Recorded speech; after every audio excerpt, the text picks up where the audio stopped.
Now, Muammar Gaddafi has always promoted himself as one of Africa's great leaders. Now, after a week of violence in Libya, the African Union has condemned his actions against the pro-democracy movement. Yvonne Ndege reports now from Abuja. The images of violence in Libya have appalled Africans across the continent, as they have the whole world, especially because the man at the center of the crisis, Muammar Gaddafi, has positioned himself as a champion of the continent, vigorously promoting the Pan-Africanist idea of a United States of Africa, one in which he would be president. A continent with one army, one passport, one currency, called the Afro.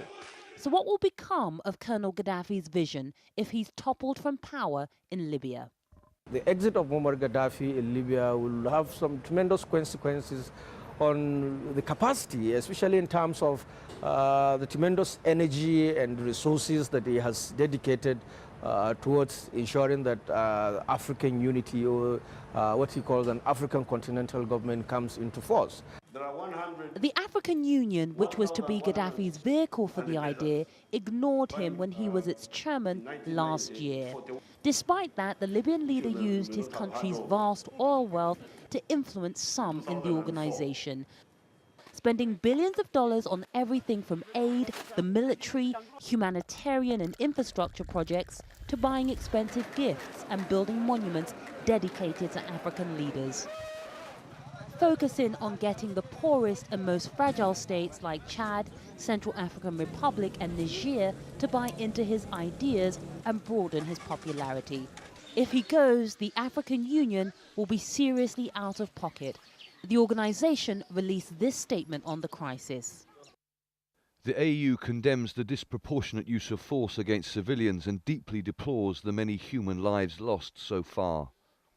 If Gaddafi does go, will he be missed? Unlikely here in Nigeria, Africa's most populous nation, where the Libyan leader recently called for the country to be broken up in order to quell religious violence, leading many Nigerians to dismiss him as mad. There have been many inconsistencies in how Colonel Gaddafi has positioned the identity of Libya, either whether it's an Arab Islamic country or whether it's a black African country. And I think what he's tended to do is to play the game of a political chameleon, taking on a different shade depending on what is actually supportive of his own objectives, not necessarily in support of Africa or the Arab states. While he may not be missed, Colonel Gaddafi is one of the last African leaders to remember a continent largely ruled by Europeans. The famous winds of change brought that chapter to a close. And whatever the outcome of this crisis, Gaddafi's time as an influential figure in Africa has almost certainly closed as well. Yvonne Ndege, AlJazeera, Abuja, Nigeria. And in Bahrain, several thousand people marched on Pearl Roundabout, the scene of protests and a government crackdown. They were led by freed political prisoners and chanted anti-government and anti-royal family slogans. Protesters have been fighting running battles with police as thousands of demonstrators voice their anger over budget cuts in Greece. Stephanie Decker has more. Riot police trying to control thousands of Greek protesters on the streets of Athens. Tensions are high. 2 police officers get into trouble. Molotov cocktail finds its target. He manages to get away relatively unharmed. Tough austerity measures to help curb Greece's massive debt has meant job losses, pension cuts and lower salaries. Many people feel they've been paying the price, and they've had enough. The measures must be dropped here and now. Our lives can't go on like this. It's either them or us. Otherwise we'll see the same that's happened in Tunisia or Libya. At some point, the same will happen here. It's the first mass protest this year. Coupled with a 24-hour general strike, public transport was grounded. Doctors and lawyers, too, taking to the streets. Some planned a sit-in in front of Parliament, but were chased away by police. The protest had been largely peaceful before small crowds turned violent. The Greek Prime Minister said he understood the demands, but pleaded for the demonstrators to stop as it wouldn't solve the debt problem. But one union leader says the measures are harsh and unfair, and if they continue, so will the protests. Stephanie Decker, Al Jazeera. Well, back to Libya now, where Muammar Gaddafi has always kept his family close, with his family an integral part of his power structure. The most prominent is his son, Saif al-Islam. Many in the West came to see him as a reforming influence, but his dramatic speech on Libyan television on Sunday night shattered many illusions. Barnaby Phillips reports. He was the charming face of the Gaddafi regime, a man who loved art. This kind of face was the beginning of my journey with colours. A man who wooed the world with talk of reform and the promise of access to Libya's wealth. So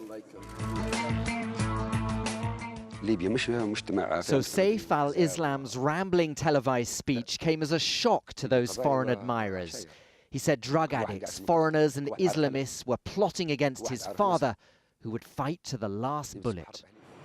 This is the London School of Economics, the LSE. Saif studied here, his charity has given it money. But academics who knew and liked him are now appalled by his speech in support of a brutal regime.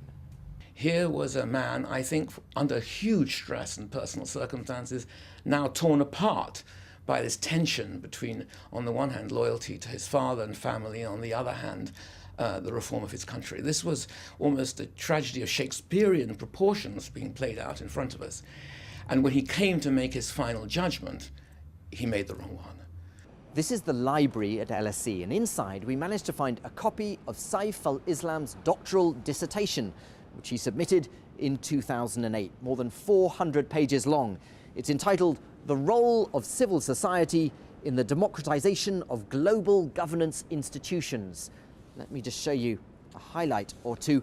He talks about the problems of citizens who live in undemocratic states where governments are authoritarian, abusive, and unrepresentative of their people's real interests. This man has tracked Saif's financial dealings, in particular his role in setting up a fund called the Libyan Investment Authority. It's now worth about $150 billion, and vast numbers of financial institutions from London and around the world have been trooping to its doors, trying to get a piece of that action. And one of the ways in which they have been doing that is trying to make contact with Saif al-Islam or his friends, because they believe that he is one of the gatekeepers for that fund. At the LSE, the students are upset about the ties between their university and the son of a dictator. But there are many others now wondering if it was such a good idea to do business with Saif al-Islam. Barnaby Phillips, Al Jazeera, London. Do stay with us here on Al Jazeera, because still to come, as tens of thousands flee Libya, protesters continue their push to get Muammar Gaddafi to join them and go.